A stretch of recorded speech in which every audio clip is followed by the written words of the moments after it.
Good morning आदाब student. आज हम आप लोगों को 1905 से पूर्व रूस में सामाजिक आर्थिक और राजनीतिक दशाएं कैसी थी उसके विषय में पढ़ाएंगे। सर्वप्रथम हम आपको पढ़ा रहे हैं कि राजनीतिक दशा उस समय रूस की बहुत ही खराब थी। उस समय राजनीतिक दशा में आप देखोगे कि जार निकोलस द्वितीय रूस का शासक था, जो कि बहुत ही निरंकुश, निर्दयी, आलसी था, अत्याचारी प्रवृत्ति का था। उसकी स्थिति बहुत दयनीय थी। वह रूस पर राज्य करने लायक शासक नहीं था। वह पूर्णतया अपनी पत्नी के कथनानुसार कार्य करता था और उसकी पत्नी एक ढोंगी जिसका नाम था रासपुतिन, उसके अनुसार सारे कार्य को करती थी। परिणाम स्वरूप वहाँ की स्थिति दिनों दिन चरमराती गई। रूस की जनता काफी रुष्ट हो गई और स्थिति इतनी खराब हो गई कि आप जानते हैं सन 1914 से लेकर के 1919 तक जो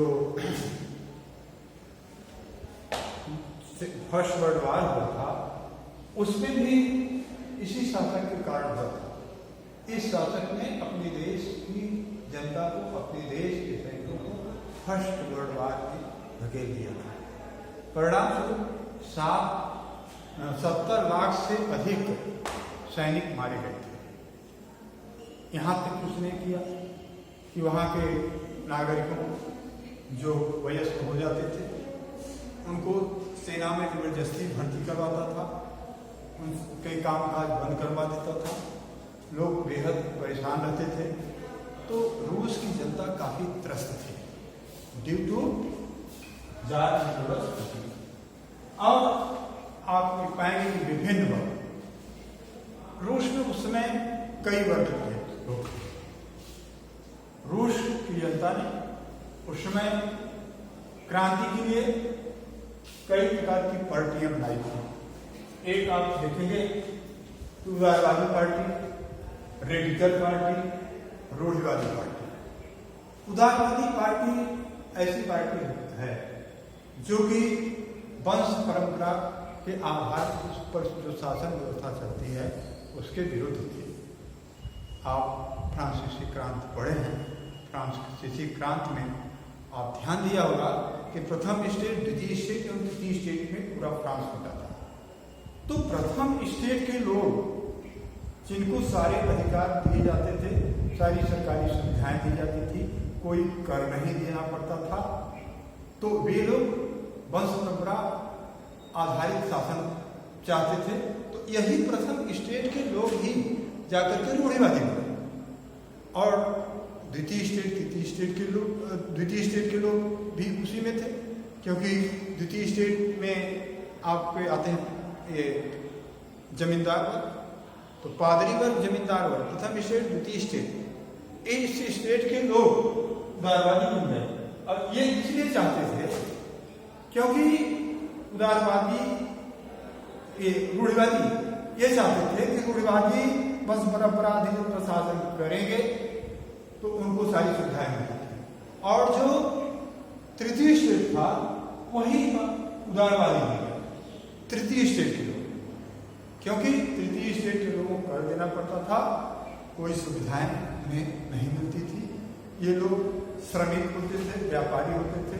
इसमें डॉक्टर थे, वकील थे, इंजीनियर थे, व्यापारी वर्ग भी था। तो ये लोग इस प्रकार की शासन व्यवस्था को नहीं जाना चाहते थे जो कि वंश परंपरा के आधार पर हो। तो आपने देखा कि विभिन्न वर्ग हो गया था। श्रमिकों की संस्थाएं, तो श्रमिकों की स्थिति भी बहुत खराब थी। श्रमिकों को फैक्ट्रियों में 15 घंटे से अधिक काम करना पड़ता था। महिलाएं पूरे रूस में 31% तक थी, जिनको काम तो ज्यादा समय तक करना पड़ता था और उनकी मजदूरी कम दी जाती थी। वे लोग इस परंपरा के खिलाफ थे। वे लोग इन लोगों ने मिलकर के हड़ताल किया, वहां के शासन व्यवस्था का विरोध किया। तो श्रमिकों की संस्थाएं में एक पाएंगे आप समाजवादी क्रांतिकारी पार्टी, जो संस्था बनी उसी का नाम था समाजवादी क्रांतिकारी पार्टी। और इसी समाजवादी क्रांति पार्टी में बोल्शेविक और बोल्शेविक दो शाखाएं हैं। बोल्शेविक पार्टी जम करके क्रांति कर रही थी और इसी पार्टी के कारण सन 1917 में क्रांति हुई थी। इसके साथ साथ आपको बताएं कि उदारवादियों तथा अब आप देखेंगे सामाजिक आर्थिक दशाएं। सामाजिक आर्थिक दशाएं क्या थी? उदारवादी तथा समाजवादी की भूमिका। उदारवादी बस परंपरा के आधार पर शासन व्यवस्था नहीं चाहते थे, ये चाहते थे कि संपूर्ण रूस में सभी लोगों को बराबर अधिकार मिले, सबकी स्थिति खराब हो रही है वह सुधरे, ये सुधार चाहते थे।